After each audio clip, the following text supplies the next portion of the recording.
बारिश में गर्मा गर्म पकोड़े खाना किसे पसंद नहीं है, पर अगर आप रोज जली वही आलू प्याज और गोभी के पकोड़े खा के बोर हो गए हो तो एक बार ये मक्की के पकोड़े ट्राई करना। बहुत ही ज्यादा टेस्टी बनते हैं, बनाने में भी आसान है, झटपट से बन जाते हैं और बहुत टेस्टी लगते हैं।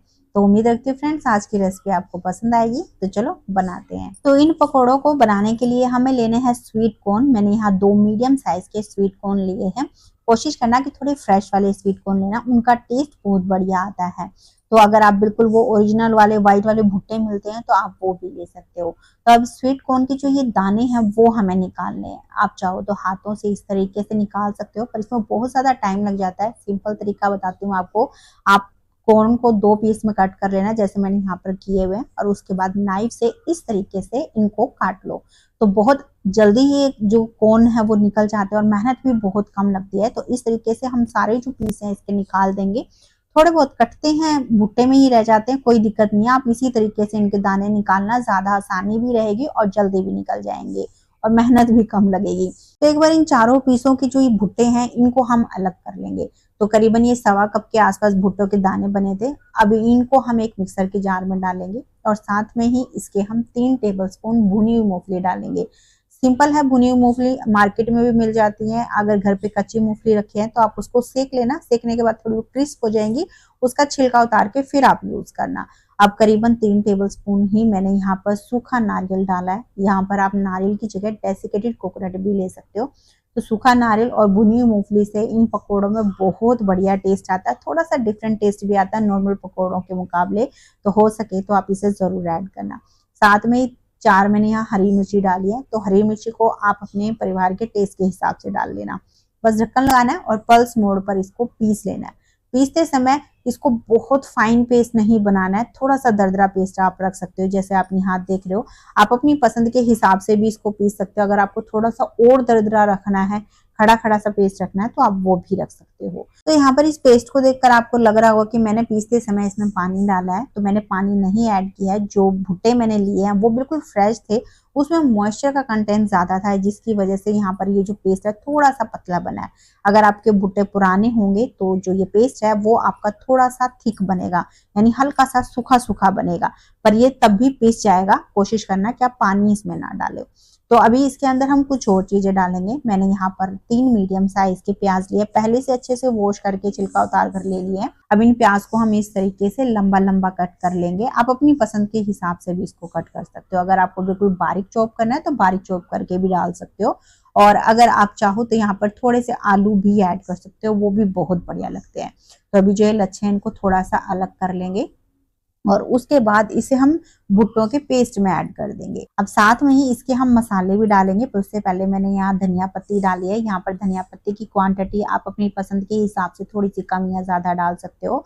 तो आधी छोटी चम्मच मैंने यहाँ सौंफ डाली है, करीबन 1/3 छोटी चम्मच हल्दी पाउडर, आधी छोटी चम्मच जीरा। मैंने यहाँ साबुत जीरा यूज किया है। अगर आपके पास भुने जीरे का पाउडर हो तो आप वो भी ऐड कर सकते हो। 1 छोटी चम्मच डालेंगे चाट मसाला, 1 छोटी चम्मच कश्मीरी मिर्च का पाउडर। इससे पकौड़ों में कलर अच्छा आएगा, टेस्ट में कोई फर्क नहीं पड़ता, ना ये तीखी होती है, तो आप चाहो तो इसे स्किप भी कर सकते हो। आधी छोटी चम्मच डालेंगे इसमें सादा नमक, या फिर नमक को आप अपने टेस्ट के हिसाब से डाल लेना। करीबन आधी छोटी चम्मच ही काला नमक ऐड करेंगे। अब बाइंडिंग के लिए इसमें हम 3 टेबलस्पून डालेंगे चावल का आटा। इससे पकौड़े बहुत ही कुरकुरे बनेंगे। और अगर आपके पास यहाँ पर चावल का आटा नहीं है तो आप यहाँ पर अरारोट या फिर कॉर्नफ्लावर भी डाल सकते हो। साथ में ही इसमें 2 टेबलस्पून बेसन डालेंगे। तो पहले 2 टेबलस्पून ही ऐड करेंगे, जरूरत लगेगी तो और ऐड कर लेंगे। अब इन सारी चीजों को बस अच्छे से हम मिक्स कर लेंगे। आपने देखा मैंने बहुत कम मसाले इसमें डाले हैं। आप चाहो तो यहाँ पर थोड़ा सा हींग ऐड कर सकते हो, अजवाइन भी डाल सकते हो, धनिया पाउडर भी डाल सकते हो, गरम मसाला भी डाल सकते हो, अगर ये पकोड़े आपको थोड़े और चटपटे बनाने हो तो।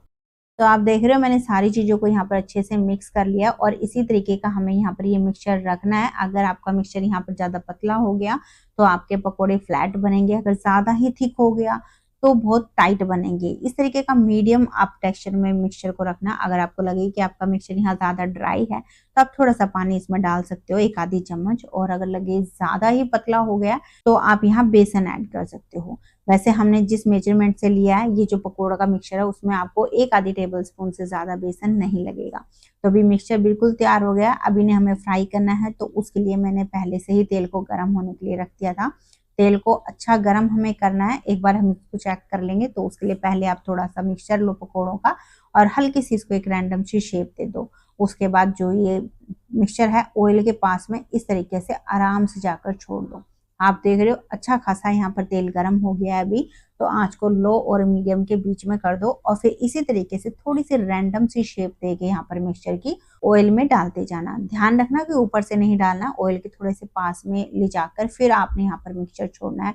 अगर ज्यादा ऊंचे से डालोगे तो ऑयल की छींटे आपके ऊपर आ सकती हैं। और कढ़ाई में जब आप ये पकोड़े डालो तो बहुत ज्यादा मत भरना, क्योंकि ज्यादा भरोगे तो चिपक जाएंगे एक दूसरे के साथ में और फिर आपको फ्राई करने में भी दिक्कत आएगी। अभी आपने इनको डालने के बाद कुछ देर के लिए ऐसे ही रहने देना है। जब आपको लगे कि ऊपर की जो सरफेस है इनकी थोड़ी सी फ्राई हो गई है, उसके बाद आप चम्मच से या किसी झरनी वगैरह से इसको आराम से पलट दो। तो बस बीच बीच में थोड़ा बहुत आपने इसको लटते पलटते रहना है ताकि पकोड़े चारों तरफ से अच्छे से भी सिके। और आंच को लो और मीडियम के बीच में रखना है। तो आप देख रहे हो पकोड़ों पे बहुत अच्छा सा एक गोल्डन ब्राउन कलर आ गया, बहुत बढ़िया से यहाँ पर ये क्रिस्प हो गए हैं। तो बस इन्हें हम निकाल लेंगे। निकालने के बाद आप किसी टिश्यू पेपर वगैरह पे रख लेना इसको, ताकि जो इसका एक्स्ट्रा ऑयल है वो निकल जाए। और इसी तरीके से हम सारे जो पकोड़े हैं उन्हें फ्राई कर लेंगे। पकोड़ों के साथ में मिर्ची भी सर्व की जाती है और वो भी बहुत बढ़िया लगती है। तो यहाँ पर मैंने करीबन 7-8 कुछ मिर्चियां ली हैं और इनमें चीरा लगाकर इस ऑयल में इनको फ्राई कर रही हूँ। आप ध्यान रखना चीरा लगा के डालना, क्योंकि अगर बिना चीरा लगाए डालोगे तो एकदम से चटकती हैं ये। तो ये देखो बहुत बढ़िया से फ्राई हो गई है मिर्चियाँ, तो इनको भी निकाल लेंगे। तो तैयार है हमारे सिंपल से कॉर्न के पकोड़े। आपने देख लिया बिल्कुल इजी है इनको बनाना, झटपट बन जाते हैं, कोई खास मेहनत नहीं है इसमें। और पकोड़ा देखो आप कितना ज्यादा क्रिस्पी बना, ऊपर से एकदम क्रिस्प है और अंदर से सॉफ्ट और बहुत अच्छे से सिका है, आपको देखने से भी पता चल रहा होगा। तो बहुत ही बढ़िया पकोड़े बनते हैं। इन पकोड़ों को आप अपनी मनपसंद किसी भी चटनी के या सॉस के साथ सर्व कर सकते हो, बहुत अच्छे लगते हैं। तो फ्रेंड्स बताओ आज की रेसिपी आपको कैसे लगी। अगर आपको थोड़ी सी भी ये पसंद आ रही है तो प्लीज़ लाइक ज़रूर करना, कमेंट भी करना। आपके लाइक और कमेंट से मुझे बहुत मोटिवेशन मिलता है। साथ में अगर आपको ऐसी ही इजी रेसिपी पसंद है जो आप आसानी से घर पे बना सको तो प्लीज़ चैनल को सब्सक्राइब भी कर लेना। चलिए फिर मिलते हैं आपसे एक नई रेसिपी के साथ में।